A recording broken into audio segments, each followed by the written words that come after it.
The format of this meeting is a 10-minute speaker, a 10-minute coffee break, and then a main speaker. Tonight, our first speaker is Julia. Help me welcome Julia to the stage. Yeah.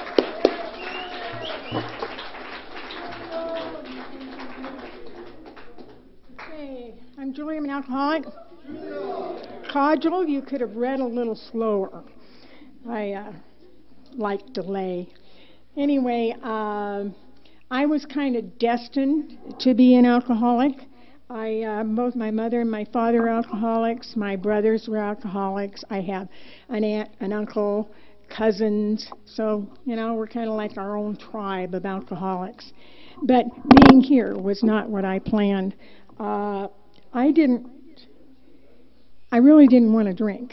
And my two alcoholic parents were very low-bottom drunks. And they were incapable of showing up in their children's lives. And they would do things like take my brothers and I to a strange city and leave us in a motel room and never come back. And we had those experiences more than one or two times. And so that gave me, to say the least, a negative look at alcoholism. So I looked at the whole spectrum of alcoholism with them and within my family. And I swore, because of those childhood experiences, that I would never drink and that I would never end up in Alcoholics Anonymous, certainly. And when my son was born, the first thing I said to him when I held him in my arms as an infant was that alcohol was never going to affect his life. He's also in the program. He's got 15 years of sobriety. Yeah. And I got a daughter who has 1 year, and she had a rough go getting here. She's 54 years old, and she's living on the street. And that's a pretty bad place to be when you're 53, 54 years old. And so I'm really grateful. I'm very grateful for all the sober people. And my husband is sober in Alcoholics Anonymous. Actually, I'm the warm-up act for him. He's speaking after me. So, the first drink I ever took was on a camping trip with my uncle. And my cousins and I made some flippant remark to him about drinking. And he went into his tent or whatever, and he came out with a bottle of Jim Beam, and he set it down in front of me, and he said, "Let's see what lessons Mr. Beam has for you." And he poured me a shot, and I went, I'd seen John Wayne in the movies, and I'm sure it burned all the way to my toenails, but I did not flinch. And he poured me another one. And I guess I threw it down, I don't know. But I don't remember anything else that happened that night after taking that second drink. And maybe that was enlightenment. I should have come a little sooner. But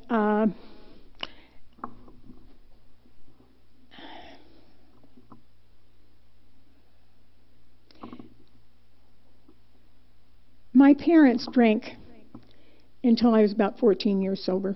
14 years sober, until I was about 14 years old. And then they got sober. And when they got sober, they came to Alcoholics Anonymous. So I got to see the miracle of Alcoholics Anonymous a long time before I ever got here. And it was a wholesale miracle in our lives, because nobody ever thought that they would not drink. I also was in an early Alateen group. In 1960, this makes me a real celebrity, so everybody listen. In 1960, we went to the World Conference of Alcoholics Anonymous in Long Beach, California, where we live, and I heard Bill Wilson speak. So there. So I did not drink as a young person. When I drank, I would always have something bizarre happen to me, and it frightened me, and it just frightened me. So I was going to hold off on drinking. Now, I lived with my grandparents a lot, and they were older, and I guess I felt a real responsibility to them to not be a big problem. I was a big problem, but I felt a responsibility not to be. And so being the rebellious kid, I ended up in a continuation high school.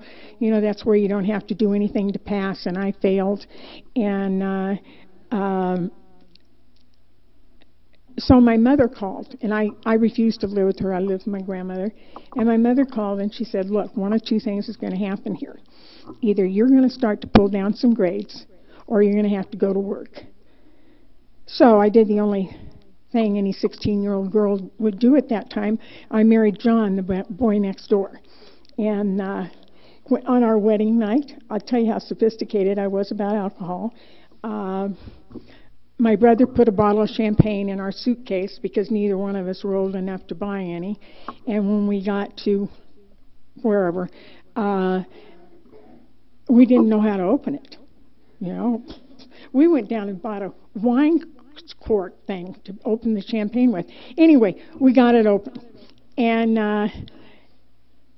I had a drink of it, and he had a drink, and he didn't like it, so I had the rest of the bottle. And I spent my wedding night out on the balcony of this little hotel waving at the traffic in my negligee. And my husband had an acute asthma attack. It was the first time he'd ever been away from his mother. So, yeah, we were a good couple. But I didn't really do any drinking until I was 22 years old. And then alcohol became part of my life. And for a long time it was fun. It enabled me to be comfortable where I would never have been comfortable before. It enabled me to do stupid things, you know, to embarrass myself with some regularity. But so it's just part of my life. And it was every part of my life. There wasn't anything that I did for many years that did not involve alcohol. It was always there. And as a result of that, my kids had a rocky road. You know, they both got out of the house when they could. Both of them I was raising a stepdaughter and my son from a previous marriage. They got out of the house when they're 14, 15 years old. Went back to their respective other parents. And, you know, it broke my heart. And once that happened, I didn't have, I don't know if I felt like I didn't have a sense of purpose or what I felt, but I felt devastated is what I felt. And I knew that my behaviors, my actions were the things that they moved away from. And if I had been a kid in that house, I would have moved away also. And after they left, things got grim, or grimmer. And it was just kind of a downhill slide from the time after they left. And I was looking, I guess, looking for something good to happen. And but it didn't happen. The last couple of years that I drank, the only way I can describe it was like I was in a dark tunnel, and I had no hope, and I didn't have any hope of having hope. And then my husband went to Alcoholics Anonymous, and it really pissed me off. He got sober, and he became spiritually fit in the first 2 days. I mean, I came home and said something. He says, live and let live. And I thought, oh, vomit. And I wasn't ready to quit. But there was, I don't know how or why, I guess because of my experience with my parents, that I thought I really shouldn't drink with him trying to be sober. And so that's what I decided that I was going to do.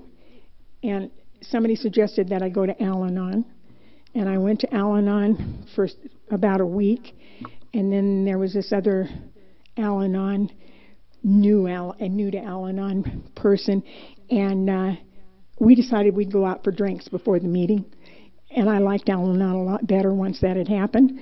And you know, this business about looking at yourself. I don't know if have any of you seen the 20 questions that they give you? Yeah. Well, they used to always have it in all the meetings. They don't have it in all the meetings anymore. But if you answer 2 questions right, you might have a problem with alcohol. If you did 3 of them, you definitely did. And so it's a yes-no thing. And I don't know, I had about 11 of them that were yeses. And I thought, oh my God, I'm really distraught over this. I'll do this again later. And so then later, I had more yeses. So I decided, you know, I got to go. That's what's going to happen. I got to go. And I went out of town to my sister-in-law's house in Palm Springs. We lived in Santa Monica. In Palm Springs, to go, she was 12 years in the program, to go there and go to my first meeting. You know, God forbid anybody should know I was going to AA. You know. Yeah, there wasn't anybody left to know, to care. I had kind of narrowed my life down to 2 people. Both of them were really good drinking buddies. One was my husband, and the other one was a girlfriend I had. And I figured when I got sober, she would just be at such a loss to not have me. She never called me one time, not once. So, you know, so much for their barroom friends. I stayed in Alcoholics Anonymous. And what I found that alcohol robbed me of was it robbed me of my dignity. It robbed me of my self-respect. It robbed me of my friends. It robbed me of my family. It robbed me of hope. And I had no hope. So I got to tell a little story here, and then I'll sit down. This guy gets on a bus in Los Angeles to go to Seattle, Washington. Only the bus doesn't take him to Seattle, Washington. It takes him to Hope, Texas. And when he got off the bus, he had no hope. And he found Alcoholics Anonymous in the basement of the Baptist church in Hope, Texas. And he went to meetings and he got sober. And he stayed there a year. I think he stayed there for a year. And he was ready to go back to life. He knew he had the confidence that he could go back to life and that he could go wherever he wanted, whether it was Seattle, Washington, New York, wherever it was. He felt that he knew that he could do that, that that Alcoholics Anonymous had given him the gift of being able to live his own life. Thanks, I'm glad I'm here.